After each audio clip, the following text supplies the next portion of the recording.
जय हिंद दोस्तों, मैं अंशु आपका स्वागत एवं अभिनंदन करता हूं आपके अपने परिवार फ्यूचर बिल 247 में।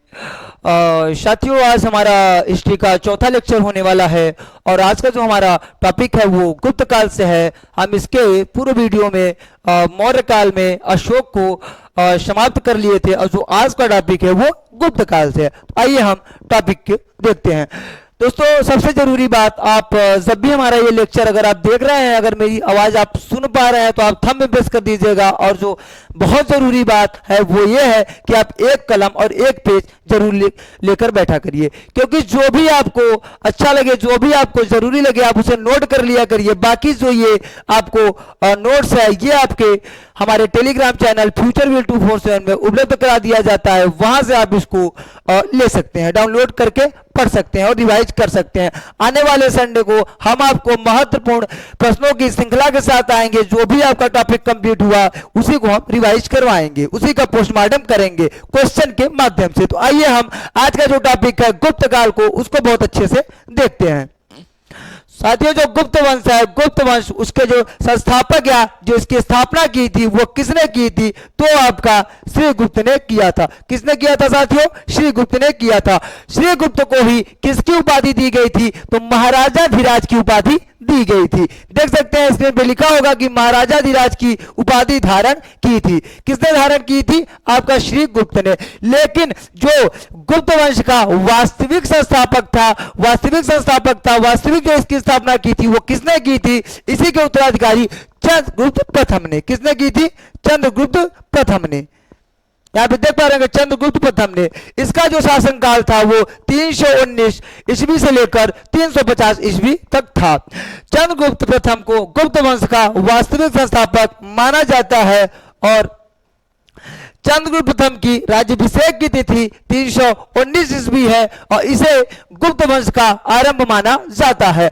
अगर आपसे एग्जाम में क्वेश्चन पूछ ले कि गुप्त संवत है, इसको किसने चलाया था, तो आपका राइट आंसर क्या हो जाएगा? चंद्रगुप्त प्रथम द्वारा चलाया गया था। और चंद्रगुप्त प्रथम के बारे में दो आपकी इंपॉर्टेंट बातें हो गई। एक क्या, गुप्त वंश का वास्तविक संस्थापक कौन था? तो चंद्रगुप्त प्रथम था।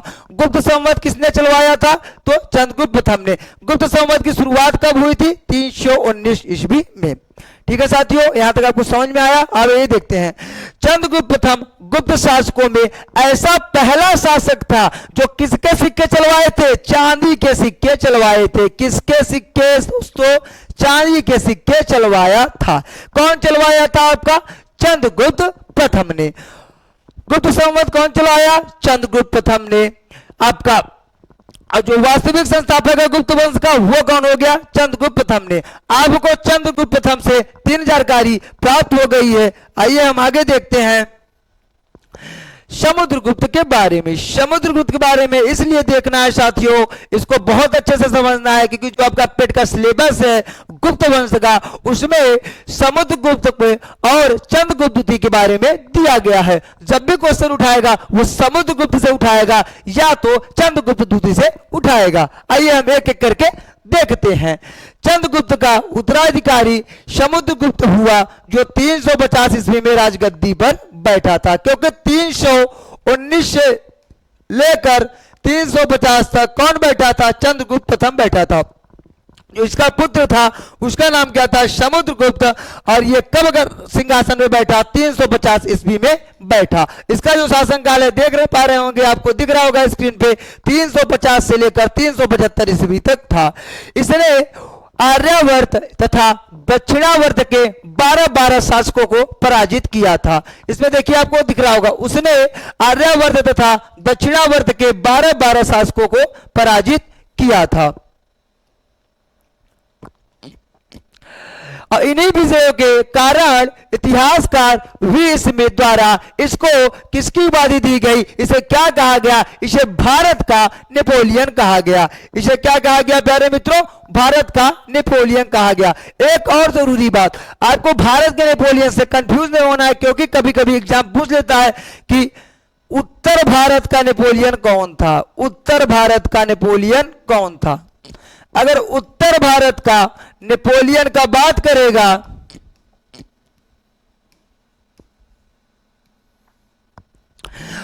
उत्तर भारत का नेपोलियन की अगर बात करेंगे तो क्या हो जाएगा राइट आंसर आपका समुद्रगुप्त। वहीं अगर दक्षिण भारत का नेपोलियन आपसे पूछ लिया तब भी आप यही मार देंगे, लेकिन आपका आंसर वही रॉन्ग हो जाएगा। अगर कभी भी कोई एग्जाम में पूछे दक्षिण भारत का नेपोलियन कौन था तो आपका राइट आंसर क्या हो जाएगा राजेंद्र द्वितीय। क्या हो जाएगा राजेंद्र द्वितीय।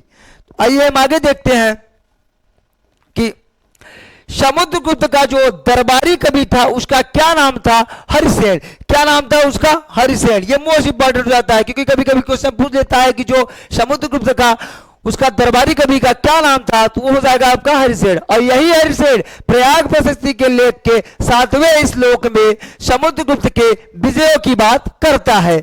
आपकी किसकी बात करता है समुद्रगुप्त के विजय की, विजय अभियानों की उल्लेख करता है। किस श्लोक में 7वें श्लोक में। और आपके किस अभिलेख में प्रयाग प्रशस्ति लेख। प्रयाग प्रशस्ति लेख कहां है आपका प्रयागराज या इलाहाबाद में। कहां है प्रयागराज या इलाहाबाद में। प्रयागराज या इलाहाबाद में जिसको कौशाम्बी से अकबर द्वारा अकबर के किले प्रयागराज में स्थापित कर दिया गया था। अब प्रयाग प्रशस्ति अभिलेख ऐसा है जिसमें सर्वप्रथम भारतवर्ष का उल्लेख मिलता है, अर्थात भारतवर्ष का नाम कहां में सर्वप्रथम मिलता है तो आपका राइट आंसर क्या हो जाएगा प्रयाग प्रशस्ति अभिलेख। क्या हो जाएगा प्रयाग प्रशस्ति अभिलेख।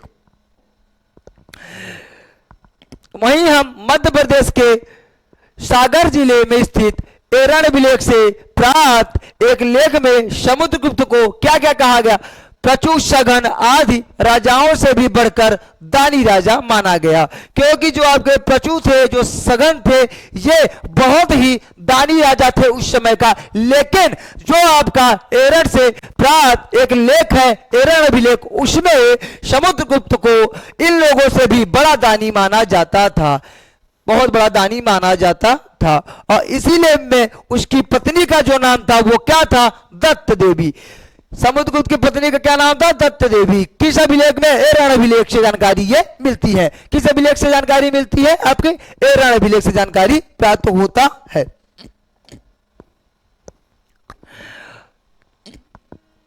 जो समुद्रगुप्त की दक्षिणापथ विजय को धर्म विजय की संज्ञा प्रदान की गई थी। जो इसने दक्षिणापथ मतलब जो दक्षिण की तरफ जितने राज्य थे उसको जो जीता था उसको किसकी संज्ञा प्रदान थी तो धर्म विजय की संज्ञा प्रदान थी।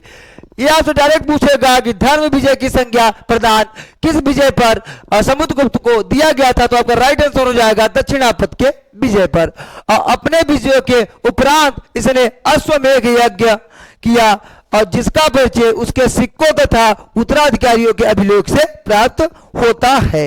कैसे प्राप्त होता है इसके सिक्कों पर अंकित अश्वमेध यज्ञ का फोटो है तो इससे हमें क्या जानकारी प्राप्त होती है कि समुद्रगुप्त ने अश्वमेध यज्ञ भी करवाया था। यहां तक आपको बहुत अच्छे समझ में आया होगा। आगे देखते हैं। समुद्रगुप्त के सिक्कों पर मुद्रित अप्रतिरथ आंध्र पराक्रमांक जैसे नाम उसके गौरवमय जीवन चरित्र का स्पष्ट साक्ष्य प्रस्तुत करते हैं। ये सब जो आपका अप्रतिरथ आंध्र पराक्रमांक और पराक्रमांक ये सब नाम किसके हैं तो आपके समुद्रगुप्त हैं। इसकी जानकारी कैसे मिलती है हमें तो सिक्कों के माध्यम से मिलती है, सिक्कों के माध्यम से मिलती है। आइए आगे देखते हैं। कहा जाता था जब समुद्रगुप्त खुश रहता था तो वो कुबेर के तरह अपना व्यवहार करता था और रुष्ट होने पर वो यमराज के तरह व्यवहार करता था। इसकी जानकारी हमें कहां से मिलती है तो एरण अभिलेख से। वही जहां पे एरण अभिलेख वही एरण अभिलेख जहां पे इसकी पत्नी का नाम मिलता है। एरण अभिलेख कहां पे तो मध्य प्रदेश में है।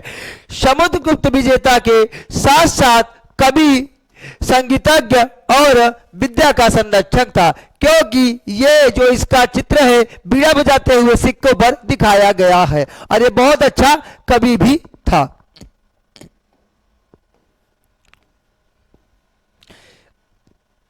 देखिए आ गया कि उसके सिक्कों पर उसे बीड़ा बजाते हुए चित्रित किया गया है तथा इसे किसकी उपाधि तो कविराज की उपाधि प्रदान की गई है। यह मोस्ट इंपॉर्टेंट है, इसको आप जरूर कॉपी पेन में नोट कर लीजिएगा क्योंकि ये जो कविराज है ये डायरेक्ट पूछता है निम्न में से कविराज किस शासक की उपाधि थी। तो आपका राइट आंसर क्या हो जाएगा? समुद्रगुप्त। किसके बारे में बात कर रहा है? समुद्रगुप्त के बारे में बात कर रहा है। समुद्रगुप्त एक महान बौद्ध भिक्षु होते थे जिसका नाम था वसुबंधु। उनको क्या किया था? संरक्षण प्रदान किया था, इनको रहने के लिए संरक्षित किया था।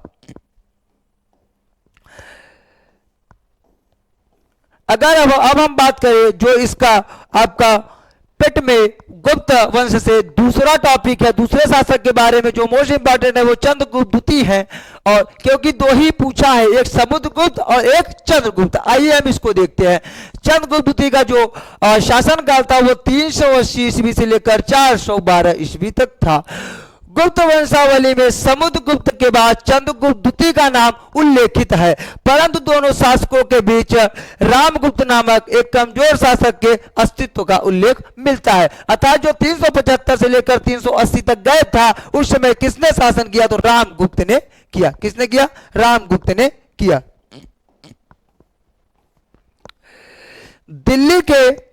दिल्ली के कुतुब मीनार के पास खड़े एक लौह स्तंभ, महरौली का लौह स्तंभ पर खुदे हुए अभिलेख में चंद्र नामक राजा की कीर्ति का वर्णन किया गया है।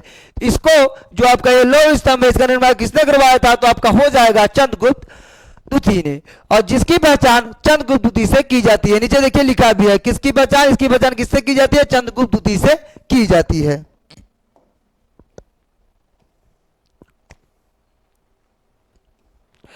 जो आपका उदयगिरी गुफा अभिलेख है उसमें चंद्रगुप्त द्वितीय की जितने विजय थे उन सब का उल्लेख मिलता है। मतलब चंद्रगुप्त द्वितीय की जो विजय की जानकारी है वो किस अभिलेख से मिलता है? तो आपका क्या हो जाएगा? उदयगिरी अभिलेख हो जाएगा।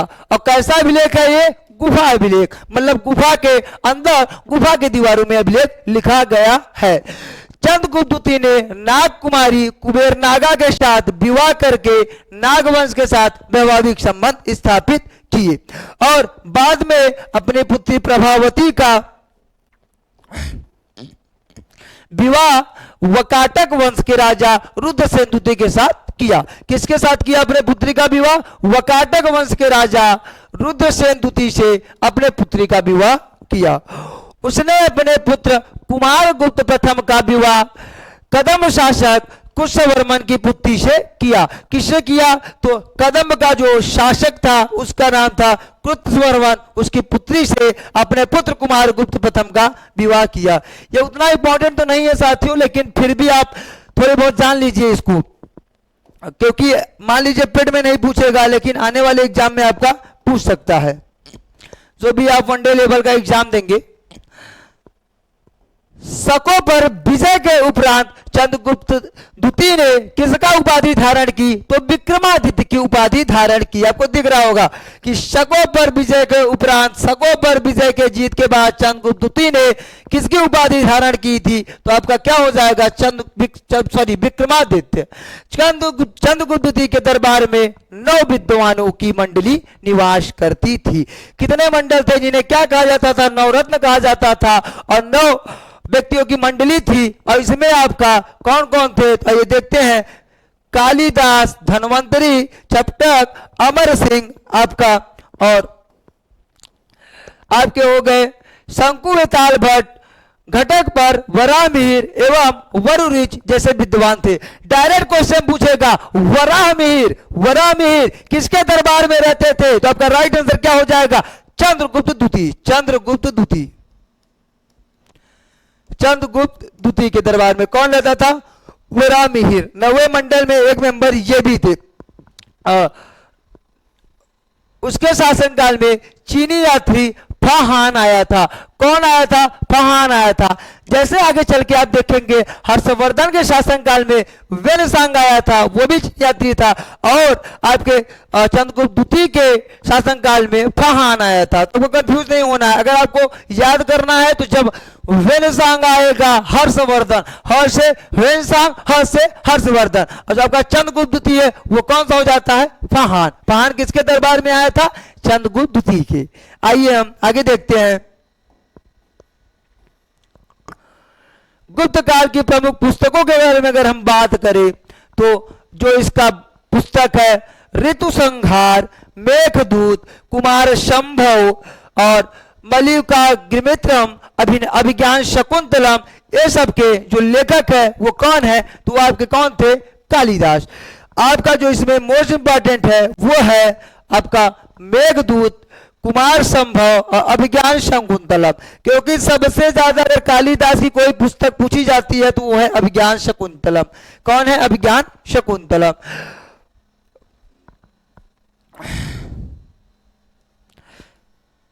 आपको अच्छे समझ में आ रहा होगा, मैं आशा करता हूं। और जो आपका मुद्रा राक्षस बुक है उसको किसने लिखा था साथियों? विशाख दत्त। ये बहुत इंपॉर्टेंट है, मोस्ट इंपॉर्टेंट। इसको मैं 3 बार बता देता हूं कि मुद्रा राक्षस के जो रचयिता थे, जो लेखक थे, वो कौन थे? विशाख दत्त। आप मेरे साथ बोलिए या याद करिए, मुद्रा राक्षस के लेखक कौन था? कमेंट बॉक्स में आंसर दीजिए, आप तुरंत तत्काल दीजिए। तो इसका राइट आंसर क्या हो जाएगा? विशाख दत्त। क्या हो जाएगा? विशाख दत्त। देवी चंद्रगुप्तम और 10 कुमार चरितम, इसके जो लेखक थे वो कौन थे? देवी चंद्रगुप्तम के जो थे वो भी विशाख दत्त थे, और 10 कुमार चरित्र के जो लेखक थे वो कौन थे? तो आपके हो जाएंगे दंडित। क्या हो जाएगा? दंडित। ये भी इंपॉर्टेंट है, ये भी बहुत इंपॉर्टेंट है, क्योंकि ये 10 कुमार चरित्र ये पूछ लेता है। और जो हर्षचरित और कादंबरी था, इसके जो लेखक थे वो कौन था? बाणभट्ट। कौन था? बाणभट्ट। बाणभट्ट किसके दरबार में रहता था? तो बाणभट्ट हर्षवर्धन के दरबार में रहता था। आइए हम आगे देखते हैं। जो पंचतंत्र है, पंचतंत्र के जो लेखक हैं वो कौन थे? आपके विष्णु शर्मा। पंचतंत्र के जो पुस्तक थी उसके लेखक कौन है साथियों? आपके विष्णु शर्मा। इसको आप 3 बार बोलिए, ऑटोमेटिक आपके माइंड में याद हो जाएगा। ये जो सूर्य सिद्धांत है उसको, वो जो पुस्तक है उसके जो लेखक कौन है? वो है आर्यभट्ट। कहा जाता है ना सूर्य सिद्धांत सबसे पहले किसने दिया था? चलिए, बाद में आपके कापरनिकस ने समझाया, लेकिन उससे पहले आर्यभट्ट पहले ही समझा चुके थे। लेकिन हाँ, हमारे पास उस समय साक्ष्य उपलब्ध नहीं था। और जो आपका पंच सिद्धांतिका पुस्तक है उसके लेखक कौन है? वो है वराहमिहिर। इनकी एक पुस्तक है जिसका क्या नाम है? पंच सिद्धांतिका। पंच सिद्धांतिका वराहमिहिर द्वारा लिखित पुस्तक का क्या नाम है प्यारे मित्रों? तो पंच सिद्धांतिका। क्या? पंच सिद्धांतिका। आशा करता हूं कि आपको बुक ये सब बहुत अच्छे से रट गया होगा। और जो आपका गुप्त वंश था, गुप्त वंश के आपके समुद्रगुप्त, चंद्रगुप्त थी, जो दोनों इंपॉर्टेंट थे, वो दोनों बहुत अच्छे से हो चुका है। और हम इस संडे को ला रहे हैं महत्वपूर्ण प्रश्नों की श्रृंखला, जिससे क्या होगा, जो आप अभी तक हिस्ट्री में पढ़े हैं, आप अपना आकलन करेंगे कि आपको कितना आ रहा है, कितने क्वेश्चन आप कर पा रहे हैं। अगर आप ईमानदारी से मेरी क्लास लिए होंगे, ईमानदारी से मेरे नोट्स को 1-2 बार पढ़े होंगे टेलीग्राम पे जाकर डाउनलोड करके, तो वादा करता हूं साथियों कि जो जो मैं टॉपिक पढ़ा रहा हूं एक भी क्वेश्चन कहीं से नहीं जाएगा, सब यहीं से आएगा। ठीक है साथियों, तो यहां आपका यहां आपका गुप्त वंश समाप्त होता है। अब आपका जो बीच का टॉपिक है हर्षवर्धन राजपूत काल, वो हम बाद में पढ़ाएंगे। उससे पहले हम आपको दिल्ली सल्तनत के बारे में पढ़ाएंगे। तो यहां तक आपको बहुत अच्छे से समझ में आएगा। आप हमें तैयारी करके आएंगे। और दोस्तों एक बात, हम जानते हैं कि सबका पढ़ने में मन नहीं लगता होगा, सब सोच रहे होंगे कि ऐसे ही नौकरी पा जाए चलते चलते। लेकिन दोस्तों आपको बताएं, आप जितना साल लेट करेंगे तो पता नहीं कितने लाख बच्चे हर साल कंपटीशन में बढ़ रहे हैं। सब 12 पास करके कहां आ जा रहे हैं? कंपटीशन में, वनडे में आ जा रहे हैं। वनडे में आएंगे तो सब एग्जाम देंगे, चाहे आपका लेखपाल हो गया, चाहे पुलिस हो गया, चाहे एसआई हो गया, ये सब का उनके पास अवसर रहता है। तो दोस्तों आज से ही आपको लग जाना है, क्योंकि पेट का आगाज हो चुका है हमारे परिवार फ्यूचर विल 247 पे। और आप अपने माता पिता का हम एक ही बात बोलेंगे कि आप कम से कम अपने बारे में न सोचकर अपने माता पिता के बारे में सोचकर हमारा ये क्लास लीजिए। और अब की बार पेट पार, केवल एक ही नारा चलेगा कि अब की बार पेट पार। तो ठीक है साथियों, मिलते हैं अपने नेक्स्ट वीडियो में। आशा करता हूं यहां तक आपको अच्छे से समझ आएगा। इस संडे मिलेंगे तो हम प्रश्नों की श्रृंखला के साथ मिलेंगे। आप अपनी तैयारी अच्छी करके आइएगा और अपना आकलन आपको करना है। ठीक है साथियों, जय हिंद।